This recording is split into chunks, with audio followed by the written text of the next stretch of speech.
நம்பிக்கை செழிப்புக்கு நேராக நடத்துகிறது. அவரை நம்பினா என்ன நடக்கும்? அவரை நம்பினா நீ செழிப்படைவாய். ஆகவே நான் சொல்றேன், ஆன்லைன்ல பார்த்து கொண்டு பிள்ளைகளை பார்த்து சொல்றேன், கர்த்தரை நம்புங்கள், அப்போது செழிப்பீர்கள்.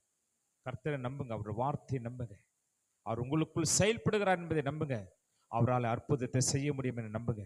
இந்த நவம்பர் மாதம் உன் வாழ்க்கையில ஒரு அற்புதத்தின் மாதமாயிருக்கும். Yes, I declare, I decree in the mighty name of Jesus as a prophet.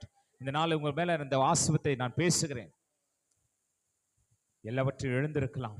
And there is a hope. Hopeless, homeless, careless, loneliness, helpless. நான் சொல்றேன், இன்னைக்கு அது எல்லாவற்றுக்கும் ஒரு முடிவை கர்த்தர் தருகிறார். நீங்க என்றார் எல்லா இடத்திலும் ஒரு அறுவடை வருவதை உங்கள் கண்கள் பார்க்க போகிறது. நீங்க கையிட்டு செய்கிற சகல வேலைகள் இந்த நவம்பர் மாசத்துல ஒரு பெரிய செழிப்பை கர்த்தர் செய்ய போகிறார். செழிப்பை உங்க கண்கள் பார்க்க போகிறது.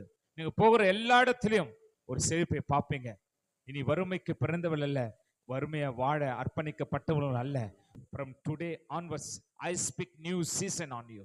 உன் மேல நான் பேசுறேன். புதிய சீசன் ஆரம்பிக்க நான் பேசுறேன். புதிய வரவுகள் வர நான் பேசுறேன். புதிய எழுச்சி வர பேசுறேன். உன் பிசினஸ்ல பெரிய ஒரு வருமானங்கள் வர நான் பேசுறேன். உன் வாழ்க்கையில புதிய ஆசீர்வாதங்கள் வர நான் பேசுறேன். Yes, our season start right now. This is your right season. This is your right season. ஒரு ரைட் டிசிஷன் ஒரு ரைட் சீசனுக்குள்ள உன்னை கொண்டு போகும்.